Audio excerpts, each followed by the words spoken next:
그러면 이제 여기서부터 예수님이 뭘 가르쳐 주시는지 우리가 짐작할 수 있는데, 우선 시몬과 여인의 행동을 좀 비교해 보겠습니다. 왜 이렇게 비교해 보느냐 하면은, 누가 더 사랑하는지를 지금 보면은 누가 더 죄를 많이 용서받았는지를 알 수 있는 거 아니에요. 누가 더 사랑하는지를 한번 확인하기 위해서 성경만 읽어도 다 알지만 그걸 조금 정리해 봤습니다. 표에다가.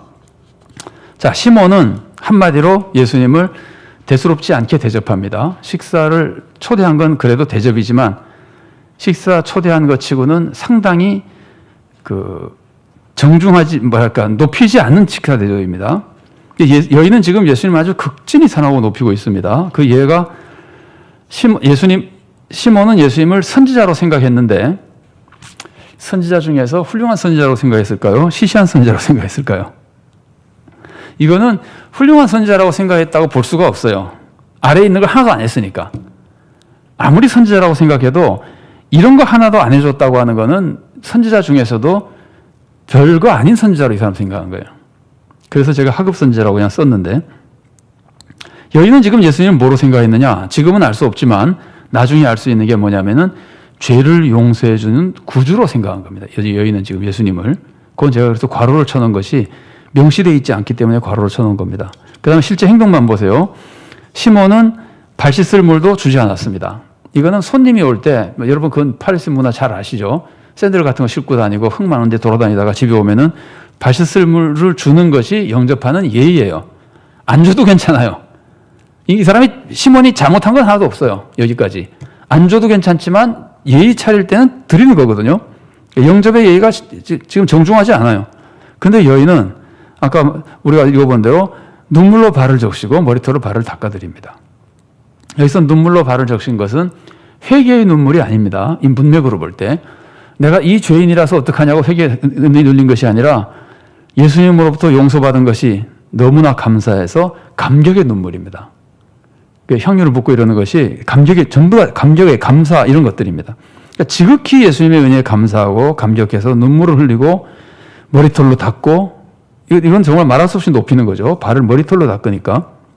그 다음에 입을 맞추지 않았다. 입은 보통 손님이 오면은 환영하는 표현 혹은 존경과 사랑의 표현으로 뺨이나 손에 입을 맞춰주는데, 바리새인 이거 안 했습니다. 그러니까 아까 말씀드린 대로 정중한 대접, 영접이 아닙니다. 그런데 여인은 연신 발에다가 입을 맞춰준다는 말이죠. 존경과 사랑 중에서도 극진한 존경과 사랑이죠. 그 다음에 이 바리새인은 환대하는 인사로 머리에 감람류를 부어주는데, 안 부어줘도 되지만, 안 부어주는 경우도 있지만, 정말 환대하는 뜻을 가지고 있을 때는 부어드리는데, 이건 바리새인은 그것도 안 했고, 여인은 머리에 감람류를 붓는 것이 아니라 발에 향유를 부은 겁니다. 머리와 발이 대조되죠, 그죠? 인간의 신체 중에서 가장 존중받아야 될 곳이 머리, 그러면 가장 무시당하는 게 발이잖아요. 향유하고 감람류는 또 비교가 안 되는 거예요. 향유가 엄청나게 더 비싸고 좋은 거예요. 그러니까 머리와 발이 대조되고 감람류와 향유가 대조되고 아주 굉장한 대조가 되고 있습니다. 물론 바리새인은 예수님을 배척하거나 미워하는 사람은 아닙니다. 그러나 대접치고는 아주 극단적인 대조가 되는 모습입니다. 자, 이렇게 두 사람이 다르게 예수님을 대답했다면은 첫 번째 질문이, 누가 예수님을 더 사랑하는 겁니까? 여인이죠. 너무나 쉽죠. 죄 많은 여인이죠. 그러면 왜 죄 많은 여인이 더 사랑했는가?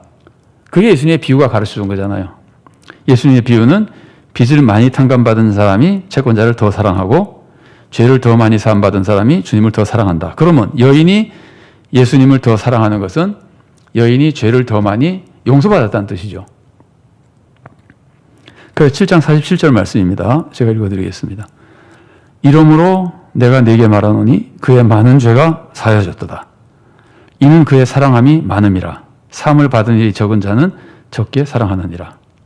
자, 이 말씀을 이렇게 오해하면 안 됩니다. 만일 이게 문맥이 없이, 앞뒤 문맥이 전혀 없이 이 말씀만 딱 잘라서 얘기를 들으면은, 내가 네게 말하노니 그의 많은 죄가 사여졌도다. 이는 그의 사랑함이 많음이라. 이렇게 말하면은 사랑을 많이 했기 때문에 사랑받은 것처럼 생각할 수가 있어요. 막 향유도 갖다 붓고 눈물도 막 흘리고 그래서 사랑받은 것처럼 생각할 수가 있는데, 전혀 그런 뜻이 아닙니다. 이 말씀은 그런 뜻이 아닙니다. 여인이 사랑을 많이 한 공로로 많은 죄를 사함받은 것이 아닙니다. 이 말씀은 여인이 많은 죄를 용서받았기 때문에 더 많이 사랑하는 겁니다. 그래서 달리 말하면 결과를 보고 원인을 판단하는 거예요. 이 여자가 정말 나를 사랑하는구나. 그걸 보니까 이 여자는 많은 죄를 용서받은 사람이구나. 이렇게 판단하는 거예요. 자, 그래서 그 여인은 지금 예수님으로부터 많은 죄를 용서받았기 때문에 예수님을 많이 사랑하면서 이런 모든 행동을 하는 겁니다. 그럼 여인이 언제 죄 용서의 은혜를 받았을까요? 잘 모르죠.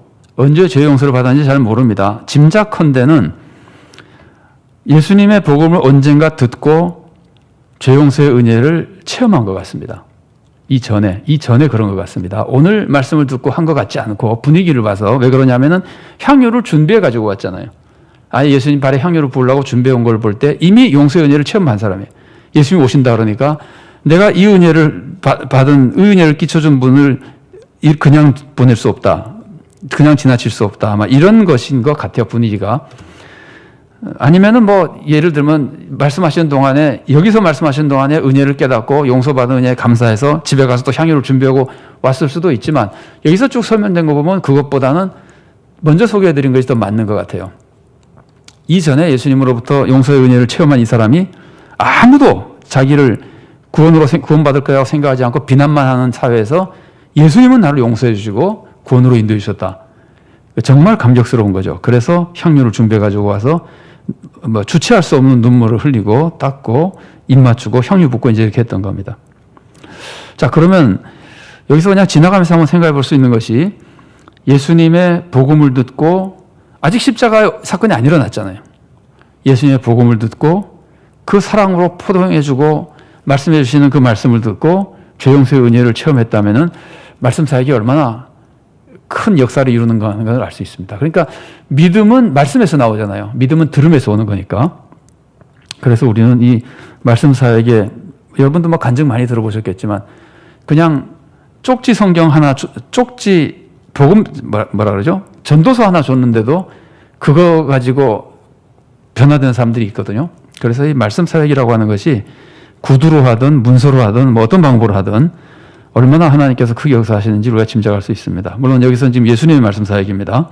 그래서 여인은 그 죄 용서의 은혜를 체험하고 오늘 이렇게 헌신의 모습을 보여주는 겁니다. 자, 그러면 당연한 질문입니다. 답이 너무나 뻔합니다. 누가 예수님을 더 사랑하게 됩니까? 죄를 더 많이 용서받은 사람이죠. 근데 여기 조금 어려운 점이 이제 한 가지 있습니다. 생각을 해봐야 될 만한 점이 있습니다. 어렵다기보다. 누가 죄를 더 많이, 그러니까 죄를 더 많이 용서받은 사람이 예수님을 더 많이 사랑하는데, 그럼 누가 죄를 더 많이 용서받는 거예요? 예수님이 죄를 용서하실 때 20%, 30%, 40% 정해놓고 하십니까? 그냥 다 해줍니까? 용서하실 때. 예수님께 나오면 그 죄를 다 용서해 주잖아요. 그래야 구원받는 거 아니에요. 용서받지 못한 죄가 있으면 구원 못 받잖아요. 그러니까 다 용서받으면은, 죄를 많이 용서받은 사람이 예수님을 더 사랑한다면은 누가 죄를 많이 용서받는 거예요? 질문에 함정이 있죠. 죄를 많이 지은 사람이 용서 많이 받을 거 아니에요. 그러면 죄를 많이 지은 사람이 죄를 더 많이 용서받고 예수님을 더 많이 사랑하고, 그러면 죄를 더 많이 지어야 되는 거잖아요. 예수님을 더 많이 사랑하기 위해서 죄를 더 많이 지어야 된다는 이상한 결론이 나오잖아요. 그래서 우리가 생각해 보는 겁니다. 조금 더. 누가 이제 죄를 더 많이 지어야 되느냐 하는 거는 물론 우리가 생각할 때 말도 안 됩니다. 말도 안 되는 거는, 아니 주님을 사랑하기 위해서 죄를 더 많이 짓는다는 것은, 그런 말이 세상에 어디 있습니까? 더군다나 누가 죄를 더 많이 지었는지를 누가 압니까? 아무도 모르죠. 우리가 어느 만큼 어떤 죄를 지었는지는 마음을 보시는 하나님만 아시지 아무도 모르잖아요.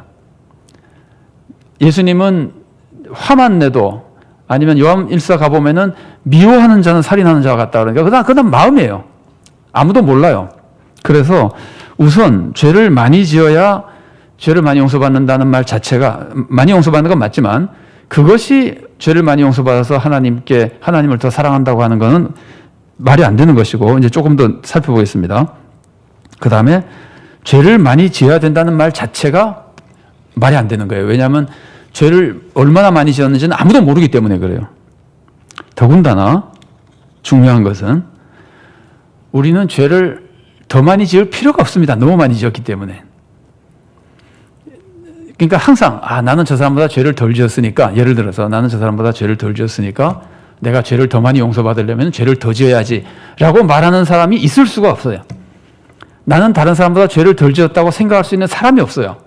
왜냐하면 우리는 스스로 하나님의 말씀에 비추어서 스스로 생각해 보면은 지을 수 없을 만큼 죄를 많이 짓는 사람이잖아요.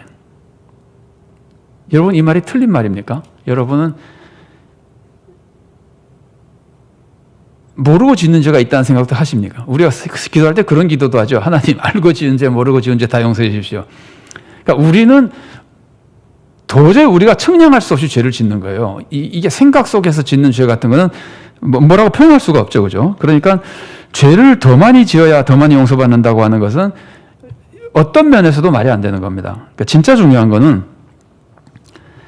죄를 많이 깨달은 사람입니다. 죄를 많이 용서받는다고 하는 것은 실제로 죄를 더 많이 용서받는 것은 누구도 모르는 것이기 때문에 그건 불가능한 것이고, 결국은 주님을 사랑하는 것은 내가 죄를 많이 용서받았다고 느끼는 사람이, 깨달은 사람이 더 많이 사랑하는 거거든요. 더 많이 용서받았다고 깨달으면 더 많이 사랑하는 것이고, 이런 것하고 비슷하죠. 부모님이 자녀를 사랑하면은 누가 부모님을 더 사랑할까요? 아들이 둘 있는데 부모님이 아들을 사랑하면은, 그러면은 두 아들 중에 누가 부모님을 더 사랑할까요? 사랑을 더 많이 받은 자? 사랑을 더 많이 받은 자가 누군지 누가 합니까?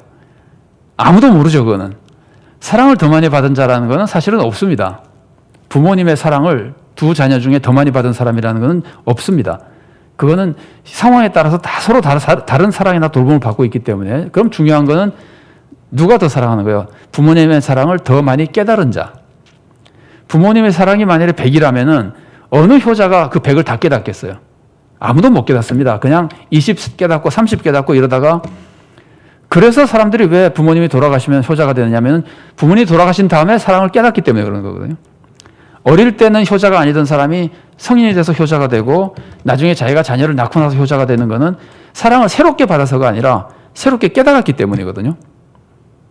그거는 충분히 공감이 되시죠?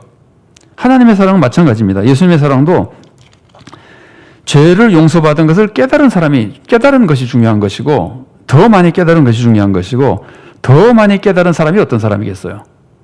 죄 용서를 더 많이 깨달은 사람은 자기 죄를 더 많이 깨달은 사람이에요. 내가 죄인이라는 것을, 내가 어느 만큼 죄인인지는 다 모르지만, 예를 들어서 내가 100만큼 죄인인데 내가 100만큼 죄를 지었는데 10만큼 죄를 깨달으면은 10만큼 주님을 사랑하는 것이고, 5만큼 죄를 깨달으면 5만큼 주님을 사랑하는 것이고, 자기가 죄를 깨달은 만큼만 죄 용서의 은혜를 같이 깨달는 겁니다. 이게 완전히 정비례하는 겁니다. 나의 죄를 깨달은 사람만 예수님의 죄 용서를 그만큼 깨닫는 겁니다. 그러니까 예수님의 죄 용서를 그만큼 깨닫고 그만큼 사랑하게 되는 겁니다. 그래서 죄를 짓는 게 중요한 게 아니라 죄를 깨닫는 게 중요한 겁니다. 우리는 못 깨달은 죄도 너무 많기 때문에 내 죄를 더 많이 깨달을수록 죄 용서를 더 많이 깨닫게 되고 하나님을 더 많이 사랑하게 되는 겁니다. 그러면 어떤 사람이 자기 죄를 더 많이 깨달을까요? 어떤 사람이 더 많이 깨닫는지, 예를 들어서 거기 제가 작은 글씨로 밝은 낮에 자기 옷을 보는 사람과 어두운 밤에 자기 옷을 보는 사람 이렇게 써놨죠. 어느 사람이 자기 옷에 그 때가 많다는 걸 알 수 있을까요? 밝은 낮에 보는 사람, 그죠? 그 다음에 제가 예를 좀 이상하게 들었는데, 내가 취업을 해야 돼요.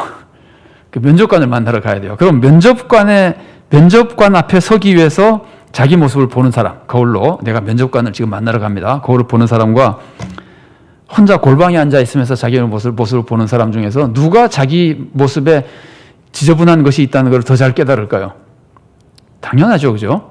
그러니까 하나님을 빛이라 그러잖아요. 하나님은 흠이 하나 없으시고 어두운 곳 하나도 없으신 완전한 빛이신데 하나님 앞에 선다. 빛 앞에 선다. 그리고 하나님, 심판자인 하나님, 거룩하신 하나님, 그 앞에 내가 서 있다는 것을 생각하는 사람과 세상에 살고 있다, 난 세상 사람들 앞에 어울리고 살고 있다고 생각하는 사람과 누가 죄를 많이 깨닫겠어요?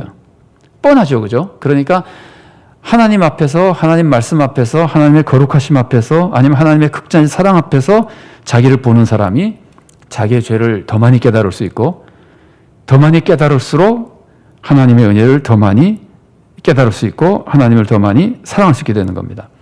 예수님의 은혜, 예수님을 더 많이 사랑할 수 있게 되는 겁니다. 그래서 제가 구별해서 썼는데 죄 용서를 더 많이 깨닫는 게 중요한 것이고 죄 용서를 더 많이 깨달으려면은 자기 죄를 더 많이 깨달아야 되고 자기 죄를 더 많이 깨달아야 되면은 하나님 말씀 앞에 자기를 세워야 되는 겁니다. 그리고 또 한 가지는 너무나 당연한 거지만 덧붙인다면은 예수님이 그 모든 죄를 용서해 주신다고 믿어야 되는 겁니다. 죄는 죄대로 깨닫고 예수님은 나를 다 용서해 준다고 믿고 이 두 가지가 같이 있지 않으면은 주님을 사랑할 수가 없어요. 그러니까 신앙생활을 열심히 하는 분들 중에 하나님의 말씀을 많이 알아서 내가 죄인이라는 건 많이 아는데 예수님이 그 모든 죄를 용서해 주신다는 은혜를 추상적으로 알고 실제적으로 알지 못해서 죄책감에 빠지는 경우가 많이 있어요. 그거는 신앙생활에 굉장히 큰 그 함정입니다. 그야말로 정말 사탄의 무서운 그 계략이라고 볼 수 있습니다. 우리는 동시에 예수님이 그 모든 죄를 용서해 주신다는 것을 알고 믿어야 됩니다. 그러면 정말 예수님의 은혜를 깨닫고 사랑할 수 있게 되는 겁니다. 이 여인처럼 저절로 눈물을 쏟을 수 있게 되고 저절로 머리카락으로 발을 닦게 되고 저절로 발에 입 맞추는 사람이 되고 이제 그렇게 되는 겁니다.